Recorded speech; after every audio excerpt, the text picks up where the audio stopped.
second half of next year. And that would be, based on the fact that the Cybertruck is an entirely new architecture, that would be a fairly reasonable expectation for the number of Cybertrucks produced in the second half of next year. It all depends on, for instance, how big those battery packs are, because the Cybertruck battery packs could be anywhere between 80 kilowatt hours and 180 to 200. That's why it's called a dry electrode process. There's no wet material used. You're just taking Teflon, you're stretching it out, and it's forming like. And then over the course of just maybe a few quarters, we'll see a doubling, tripling, quadrupling of the amount of production capacity that they're getting out of Texas or Berlin. But we'll see how things go. It may be that they have a lot of difficulties ramping each one. But in the past, Tesla has a pretty good learning curve, and they can apply what they've learned to accelerate future ramps. So the first analyst question we're going to cover is from Pierre Ferragut. And he says, or his question was, quote, and I'd love to understand where you stand with learning to get when you're going from taking that dry powder and fibrillizing it into kind of a dough, and then you have to turn that into a freestanding film. It's really, technically, to me, it sounds extraordinarily difficult. And when I first saw the dry battery electrode process, I assumed that would be one of the sticking points, because that would be the heart of the system, dry powder to freestanding film. So after you take that jet milled material, you have to feed it into a dry feed system where the material, and then it's bonded to a visual description of what's going on. You have the jet mill, and then there's a little bit of material out of the jet mill into the roll mill, and then to a dry film, and again calendaring, and then heating that material onto an electrode foil, bonding it, and then putting it onto a storage roll. So Drew said we fully automated powder conveyance. What I'm assuming he meant is conveying the powder into the dry feed process, but that's just a guess on my part. And part of the reason why I'm saying that is because later in the call, Elon said some of the more challenging issues have been feeding the anode-cathode material. And to me, it seems like he's referring to the dry feed process there specifically, taking that dry powder and actually rolling it into the film and then feeding it through the process. So I think that's where they're having issues, and I'm eager to see how this pans out over the next couple of quarters to see if they've actually resolve the fundamental issues with the dry battery electrode. The final point Drew made on the 4680 production progress was, quote, our target for Texas is to begin production this quarter and aim for Texas to be capable of exceeding Kato weekly output before the end of this year, end quote. Well, let's put that in perspective. Kato Road is designed for 10 gigawatt hours of production capacity. Texas is designed for at least 100 gigawatt hours of production capacity. So although it'll be good to see Texas hit a production rate that's on par with Kato Road, it'll be just the very beginning of production at Giga Texas. And what I'm hoping we'll see, because the way I understand Texas is laid out is there's 5 dry and each of those 5 delivers about 20 gigawatt hours of production capacity. My guess is that they're going to start with one of those, just one 20 gigawatt hour of capacity, and they're going to, and as soon as they get that spooled up, as soon as they start copying, we'll see things start after they get one of these 20 gigawatt hour machines and good throughput. I hope they can just copy it and over the quarters. We're seeing and maybe in each one, and that has and accelerate future. So understand the technology. What I'm putting I about 20 production capacity.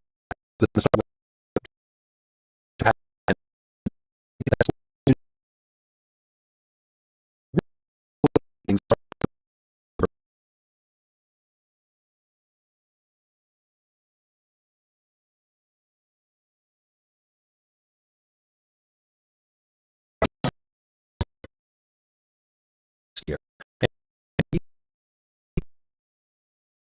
A fairly reasonable the battery beware anywhere between 180 to 200. That's why it's called a dry electrode process. To 200. That's why it's called a dry process. There's no wet material used. You're just taking Teflon, and it's forming, and then over the course of just maybe doubling, tripling, quadrupling of the amount of production capacity.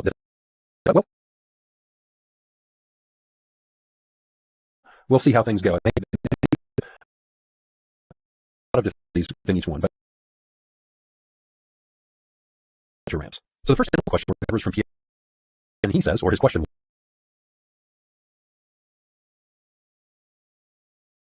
I'd love to understand when you're and into kind of a dough, and then turn that into freestanding.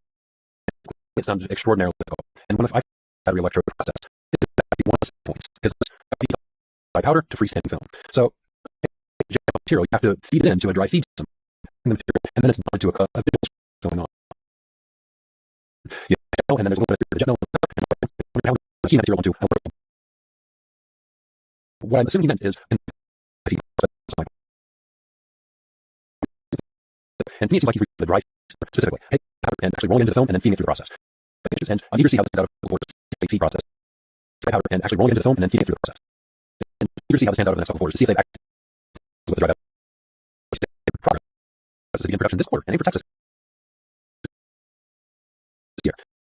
Well, Kato Road is designed designed for at least 35 square feet. So although we do take a and layout is there's 5 to those 5 about 20 gigawatt hours of production capacity. I guess it's 1 gigawatt hour capacity. And as soon as that's copy, capacity. Each of those hours, I guess there's 1 gigawatt hour of capacity, and they're going to copy things start after they get 1 of these 20 gigawatt hours. I hope they and maybe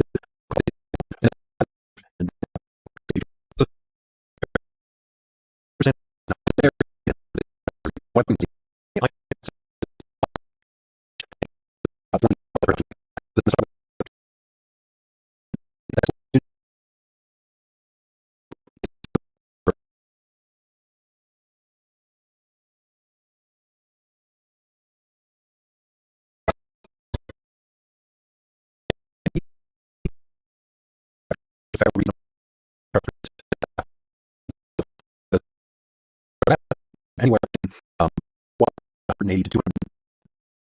That's why it's called a dry process. 200. So it's called a dry process. There's no way taking time, and it's only and over the course of how things go.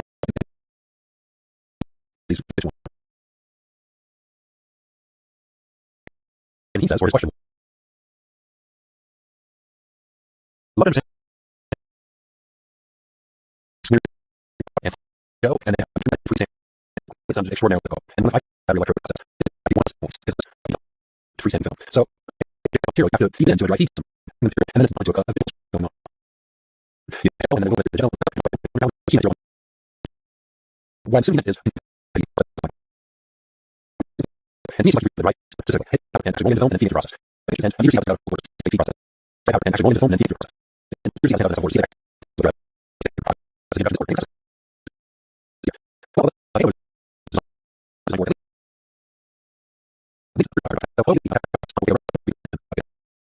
there's 5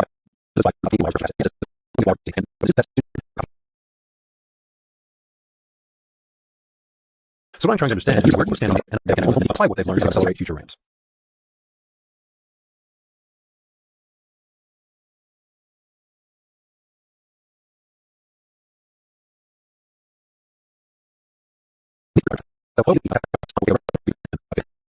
There's 5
So the first analyst question we're going to cover is from Pierre Ferragut, and he says, or his question was, quote, and I'd love to understand where you stand on the technology and efficiency and energy density roadmap that you described at Battery Day. So what I'm trying to understand is, where do you stand on the architecture of the battery cell itself? How much silicon do you have in it? How much energy density improvement have you achieved already so far?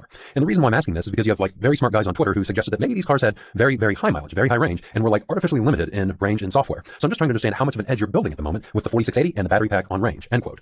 Now, some people thought this was referring to potentially my teardown, but it's pretty clear to me that Pierre hasn't seen my teardown. And that's for two reasons. First, I never said anything about silicon in the battery cells, and in fact, I was downplaying the energy density. And maybe I didn't downplay the energy density enough, but we'll come to that in future videos. Second, I never got involved in the Twitter debate that he's talking about. I've been trying to avoid that as much as possible. There's a lot of speculation out there, and I think that speculation has been occurring on incomplete information. So I'll wait for the actual information to come out, and then we'll analyze it like we usually do when confirmed information actually comes out. So Drew jumps in to respond. Our priority was really on simplicity and scale during the initial 4680 and structural battery ramp. So we weren't like putting the bells and whistles on from day one. But as we attain the manufacturing goals that we've stated in the ramp and we need to hit next year, we're certainly planning to layer in new material technologies and higher range structural packs, end quote. And this is going to be one of the key themes of the 4680 teardown deep dive videos that I do. It's very clear to me that Tesla's been as careful as possible with this 4680 battery ramp. And as Elon goes on to say here, quote, so the first order of business is really to get the basics right, to get high volume and high reliability, and then very rapidly iterate within that to enhance energy density and reduce the cost of the cell, end quote. So at this point, it's all about just getting things working. And people are right now looking for these massive energy density increases and gains, which doesn't make sense, because first you have to get the whole production system working, and then you can start iterating on it and making improvements. Elon goes on to say, quote, I'd say we're highly confident of a good outcome, end quote. It's comforting to hear that. And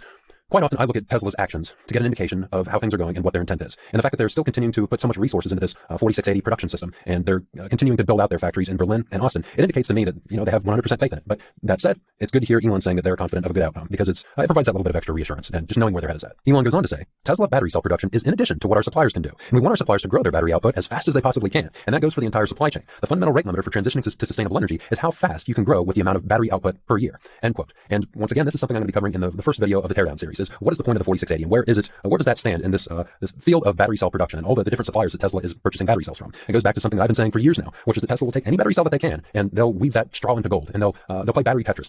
They need every battery cell that they can get from every supplier, and the 4680 is just icing on the cake. Now Drew jumps in here and he says something that resonates with me, and it's kind of dear to my heart, which is, quote, yes, I just want to stress that a lot of these higher energy density technologies are not necessarily scalable. I mean, most of them are not scalable from what I've seen. And so like